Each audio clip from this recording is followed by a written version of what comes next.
How's it going? It's Lee here, and in this video I'm finally getting around to answering the QA questions that were asked over 2 years ago. So it's a bit of an impromptu video, this one. There's going to be a lot of reminiscing, going to be a lot of ramblings. I'm going to be answering those questions. For all those who sent the questions in, thanks very much. But before I get into the flow of this video, I just want to say a massive thanks and big gratitude to all those people who have supported the channel over the years. I think this channel's been around for over 15 years, I think. And without your support, without your feedback, without your comments, without your suggestions, I really believe I wouldn't have been motivated to make music. So it's really helped. And for those long timers who have stuck around the longest, massive thanks. Right, let's get into some of the questions. So the first question is, what's your timeline for making music? And paraphrasing that, how did you get into music? So this one's been asked over the years a few times. So I started playing keyboard when I was 7 years old. I kind of fell in love with music from a really early age. I saw a friend who got into it really early on, who started playing, and I was like, man, I need to do that. I need to get into that. Went to my parents, they said, yeah, if you want to do it, we'll pay. And got up to about grade 6, I think it was, on keyboard, and also did some piano as well on the side. So had a real good base of sort of musical theory and understanding chords and scales and all the rest of it. When I got into my early teens, I kind of started to fall out of love with it a little bit, became a little bit rebellious. But off the back of that, I did start to get into DJing. I got some decks, amps, EQs, and used to love spinning the records. Had some Technics 1210s. Just loved DJing and rave music. All of that scene was just fantastic. And off the back of that came the love and the sort of find of electronic music.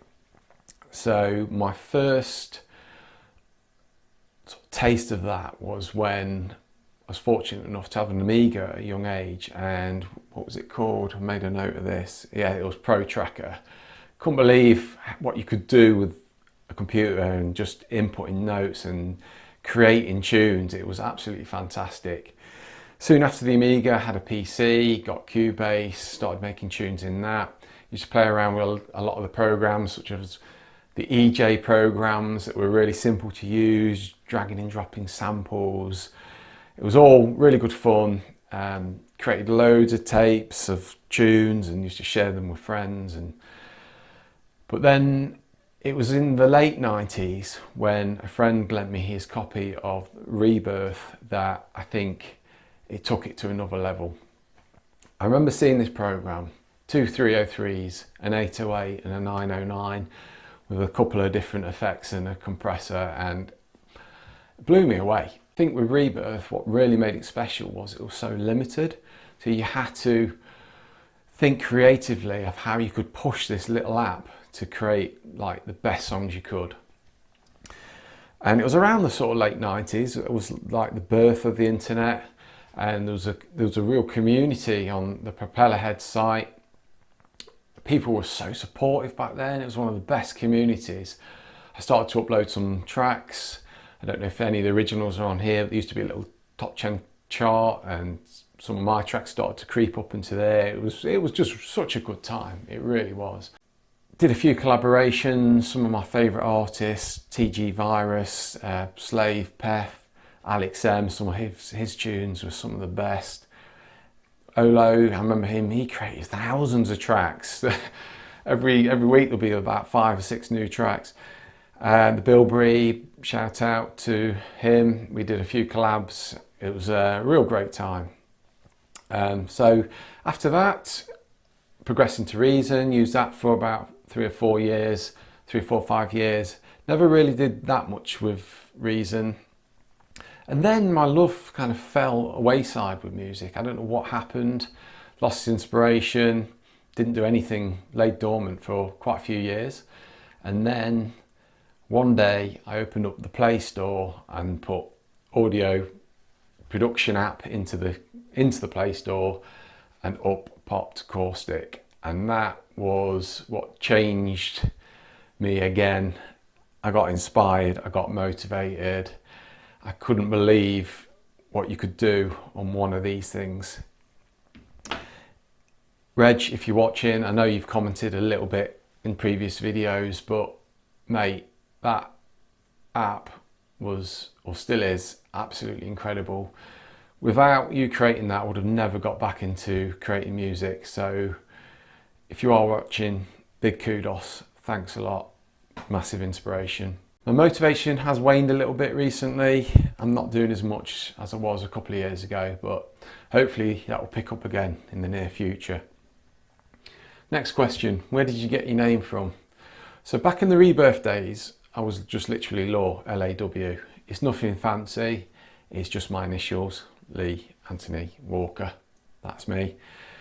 Later on, I appended effect onto the end because Law, when you put it into Google, the SEO, the search, never really came anywhere in Google, no one could find me.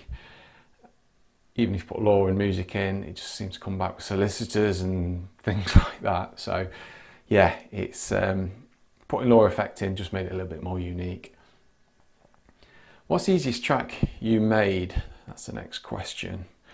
There's a bit of an irony to this one, because the easiest track and the simplest track I ever made was, believe it or not, under 1 hour, composed, recorded and videoed and uploaded to YouTube. It was in my lunch break whilst I was at work and dug this thing out, programmed a little sequence in Reaper, played it back, tweaked the knobs, recorded it with a webcam, banged it up to YouTube, and it kind of exploded a little bit. It got over, I think it's had about over 200,000 views. So yeah, it just shows you can spend a month on a track and get a couple of hundred views. You can do one in under an hour and get over 200,000 views. Next question, what advice would you give to someone starting out in audio production? So I made a couple of notes here. There's 5 points. First one, you don't need all the gear. I've written all the gear and no idea. So you don't need the latest gadgets and gizmos, you don't need the most expensive pieces of equipment. Realistically, these days all you need is a mobile phone and a half decent pair of headphones. Second tip I would give, stop when you're not flowing. So I've found that sometimes you can sit down and nothing is flowing, and the frustration can build and it can feel like you're actually swimming upstream. I found in those instances, just stop, take the afternoon off, maybe take a couple of days off and come back, and I find that the inspiration does start to bubble up after that little bit of a frustrating time when for whatever reason you're not flowing. Next, don't compare yourself to others. This can be said across the whole of life, can't it really? You know, how many times if you create music, I'm sure you've done this, where you've created a track and you think, you know what, that's half decent. And then you'll go and listen to another track and you think, oh shit, mine is absolutely awful. Just don't do it. I've sometimes done that, thought my tracks are awful. The fear takes over, you start doubting yourself. But the reality is, I've just overcome those fears, uploaded it to YouTube, and 9 times out of 10, you get half decent feedback. So yeah, I think it's often the fear that holds us back. Don't compare yourself to others. Do it for the love of the creation of it. And yeah, just crack on. Tip 4, forget perfection. So it kind of goes back to a couple of the other points. Don't try and perfect your track. Just get it to a point where you're generally happy with it and then upload it. The amount of times I've destroyed tracks over the years has just been insane. And it's often evidenced by when you go back to a previous iteration of a song. So I'm sure you've probably done this if you make music.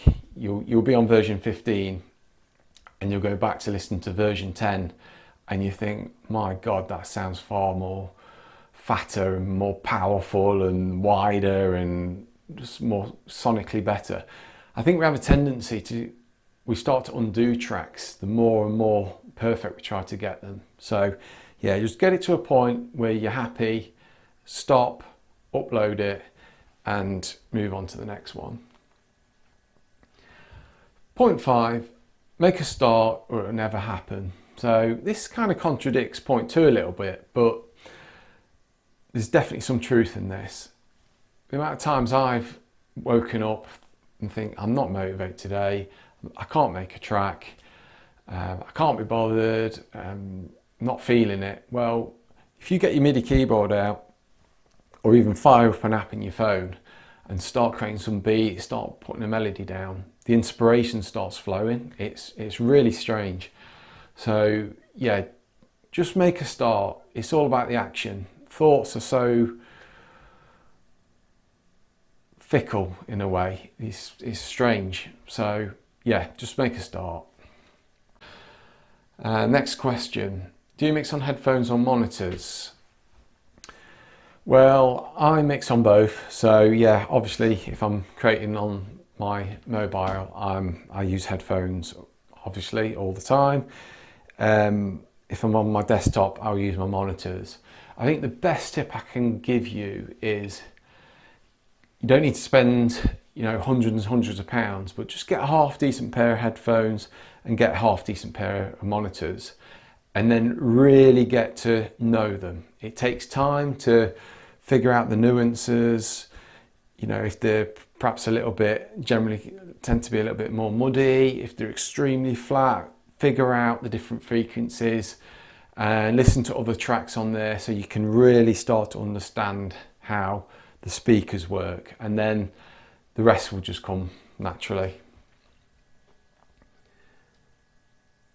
What do you use most for making music? So more recently, I'm all over the mobile apps. That's where my love is at the minute. I can't really get into the desktop stuff. I think it's because I like to create on the move, whether I'm on the train or in the park. It's just there. I can just dig it out and start creating music. I mentioned earlier on, FL Studio Mobile, still think that's fantastic. Been playing around with Sunbox. G-Stomper's still a great app. I could probably do making some more tunes in that. Koala, that's another great app.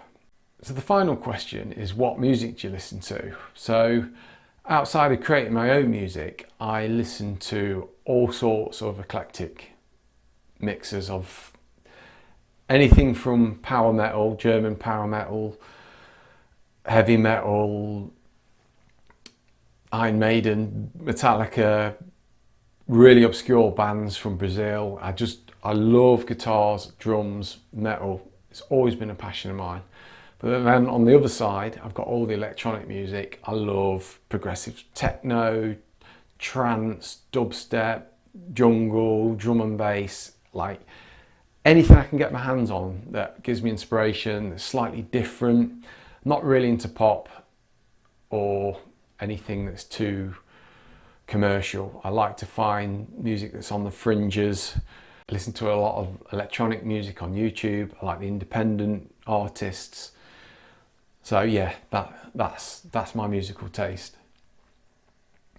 I think I'm going to leave it there. As I mentioned, there are a couple of other questions, but I wanted to keep this video fairly reasonable length.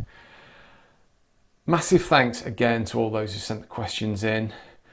Thanks again for all the support over the years. As I say, you've been instrumental to my motivation. It's been great. Who knows what the future holds? Please let me know in the comments if you want me to do more tracks, more tutorials. I know I've put this out there before. I'll admit I'm shit on socials. I'm not great on YouTube, but hopefully we can do more videos like this and perhaps create a little bit more of a community from this channel. Thanks for watching, take care, and I'll hopefully see you again.